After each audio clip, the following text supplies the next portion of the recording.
ser profesora de un curso en el MBA de la Universidad Católica de Chile sobre disrupción, los modelos de negocio y prospectiva en Web3 y metaverso. Madre mía, a ver si nos apuntamos, para Claro aprender que de sí. ti en ese MBA. Una de las cosas que me apasiona, María, es que acabas de llegar de Davos, ¿verdad? Porque has participado en el evento de las 100 mujeres de Davos para identificar medidas de acción para aumentar el liderazgo de mujeres en Web3 y metaverso, y sobre todo pues han participado mujeres de la talla como Katie Hackel, la primera Chief Metaverse Officer de Journey, Camille Merre, que es International Innovation Manager de Cartier, Hannah Slokankas, cofundadora de Mission Impact, y, por supuesto, la fundadora de las 100 mujeres de Davos, que es la doctora Anino Emowa, entre otras.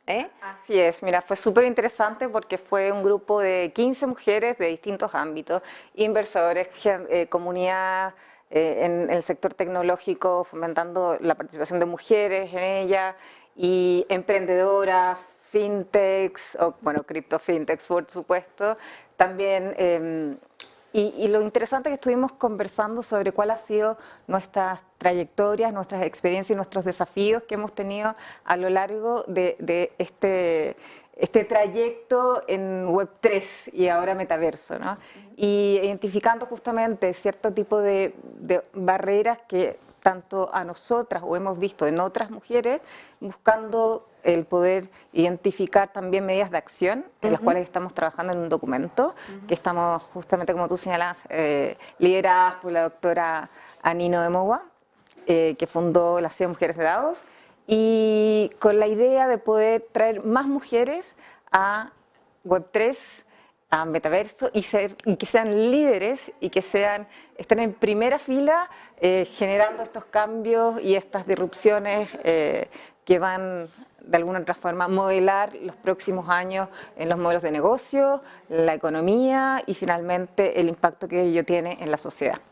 O sea, esto es como una especie de... O sea, cuéntanos, esto es lo que habéis estado hablando Exacto, no, lo estuvimos hablando principalmente de distintos ejes. Hubieron grupos de trabajo asociados a los desafíos a niveles más corporativos, también asociados a todo lo que tiene que ver con upskilling, reskilling, generación de comunidad, y también obviamente a todo lo que tiene que ver con emprendimiento femenino en este sector. Entonces, en estos distintos grupos de trabajo se identificaron medidas de acción concretas y en el fondo todas esas insights van a reflejarse en este documento que se está trabajando. Muy bien, maravilloso. Así que se los haremos llegar. Total, haremos un programa específico porque creo que es muy interesante. Yo creo que ahora le preguntaremos a él, sobre todo siendo mujer emprendedora en el sector de Web3, ¿no? En toda la parte de Web3. Pero antes de ello, sí que me gustaría, vamos a dar un paso para atrás. ¿En qué consiste Davos? Porque todo el mundo habla de Davos, ¿verdad? He ido a Davos, ha estado en Davos, las conclusiones de Davos. O sea, ¿en qué consiste Davos y cuál es el objetivo de Davos? Bueno, Davos en realidad hay varios Davos que coexisten simultáneamente. Obviamente se da todo en el entorno de la conferencia del Foro Económico Mundial, que anualmente escoge un tema, una temática e invita a líderes de distintos sectores y distintos países a trabajar o a discutir sobre ellos y finalmente se realiza una conferencia cerrada donde participan los miembros que en general son las corporaciones más grandes del mundo que pueden pagar además esas membresías. Y además se invitan a ciertos expertos o líderes de opinión, inversores destacados, etcétera, a que también coexistan en esas conferencias. Pero también hay otro mundo paralelo, que son los famosos side events, que se da en la calle principal, Promenade, en que tú ves distintas corporaciones, como por ejemplo Mastercard, Meta, Circle, también está Casper Lab, y que tienen sus pequeños digamos, eventos, e inclusive hay países que tienen sus stands ahí y desarrollan distintos foros en base a las temáticas que para ellos son interesantes el abordar. También hay corporaciones grandes y medios como CNBC, Bloomberg, Forbes, y todo se da, por supuesto, mucho también en torno a la innovación, a las tecnologías y a todo tema que sea, digamos, de impacto o que sea de los más importantes que se necesiten desarrollar en un momento determinado. Pero te diría que el tema tecnológico se ha tomado Davos, por lo menos los side events en los últimos años.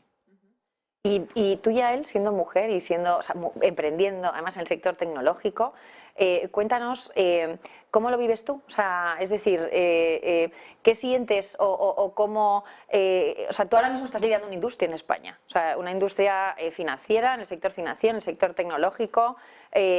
¿Tú puedes percibir esos logs que se han estado comentando en Davos de cara a ver cómo pueden hacer un unlock respecto a no poder, bueno, esas dificultades que igual encuentran las mujeres o que haya más mujeres en el sector tecnológico?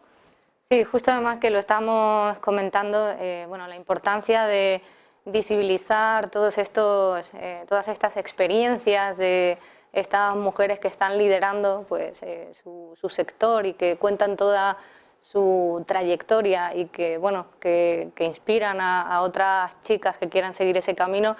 En el caso mío, claro, después de comentarlo y muchas veces estas conversaciones uno se queda pensando y diciendo, claro, es que o sea, en el fondo sí que hay patrones y que yo siento que tengo mucha suerte porque, por ejemplo, en mi familia, si yo pienso internamente, pues mi tía, una de mis tías, que fallecida, pero que ahora tendría más de 100 años, era matemática.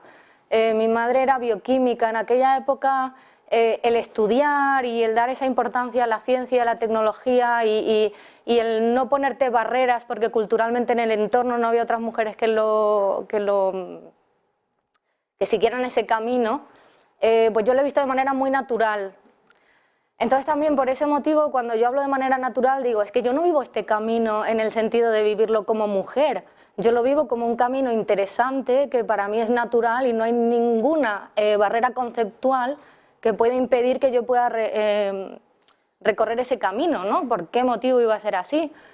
Pero creo que es importante que todo esto se comparta para que, bueno, a lo mejor en otros entornos culturales otras mujeres sí pueden pensar que hay un freno y que no podrían hacerlo, y si se van visualizando experiencias, pues se quitan esas barreras también, yo creo. La inspiración es mutua, no es de las, digamos, digamos que generaciones menores miran a las grandes generaciones. También es al inverso. Puedo contar Claro. que a mí algo que me marcó mucho de este encuentro que tuvimos era una joven de 30 y tantos que contaba que le habían preguntado cuál era su mayor miedo y ella respondió no poder alcanzar mi mayor potencial. Y eso yo creo que son cosas que a uno también le inspiran. ¿Por qué? Porque uno también pasó digamos, se planteó eso, y al ver que aún hay ciertas como barreras de tipo de liderazgo, lo que sucede es que yo concuerdo con Yael de que en verdad las barreras las tenemos nosotros mismos, pero también hay que reconocer que hay barreras que son más culturales. Existen cierto tipo, el liderazgo no tiene género.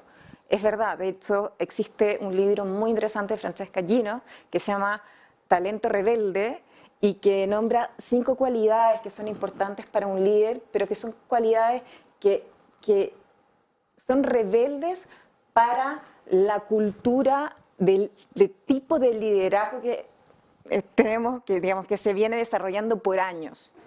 Y ahí está donde está este desafío, porque tú vas subiendo en la pirámide de poder, en lo que sea, o en tu caso, por ejemplo, una empresa que empieza a subir, y ahí es cuando te vas encontrando con esas pequeñas barreras que no deberían existir, porque en realidad las miradas son todas las miradas las que construyen la verdad.